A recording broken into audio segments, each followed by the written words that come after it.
Good day to everyone.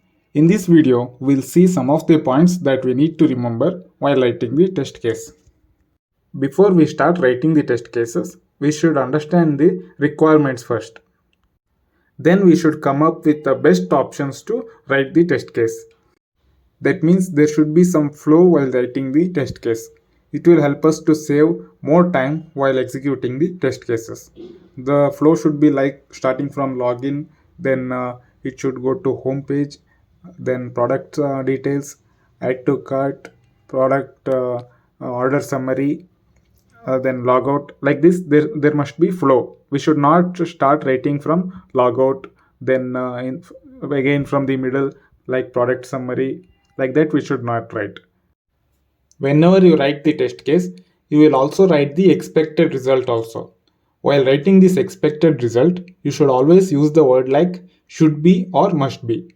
You can see an example here. I have used login button should be working. Like this, you should be using should be or must be. While writing the test case, you should always highlight the object name. That is, for what you are writing the test case, that must be highlighted here. You can see a below example here. I have highlighted the login button. In the test scenario, verify whether login button is working or not. I have highlighted the login button here. This is how you should write the test case. While writing the test case, you should always be generic. You should not hardcode the test cases here. You should write like open the browser, enter the URL, enter the username and password, click on login button. You should write like this. You should not write like open the Microsoft Edge browser, then click on enter URL. Like this, you should not write because then it will be only for Edge browser. It will not be suitable for other browsers. So you should not hardcode the test cases. You should be generic while writing the test cases. Then we should organize these steps properly so that it can reduce the execution time. That is, in the beginning, as we said, we should always write the test cases in a flow. That is from login to logout page. Then while writing the integration test scenarios, we should understand the product requirement first. Then we should see how these functions are interconnected to each other. Then we should start writing the integration test cases. And then while writing the test cases, we should always think from the executor point of view because everyone should be able to understand what we have written.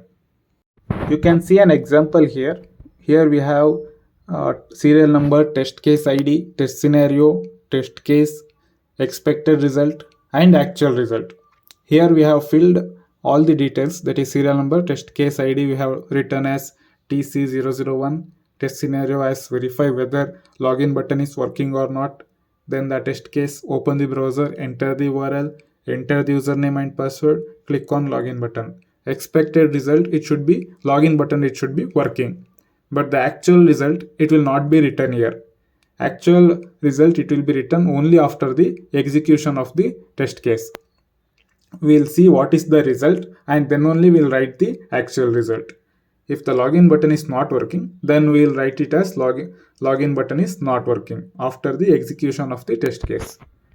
These are some of the points that we need to remember while writing the test cases. Thank you for watching our video. Please do not forget to subscribe to our channel so that you do not miss any of our video or updates. Thank you.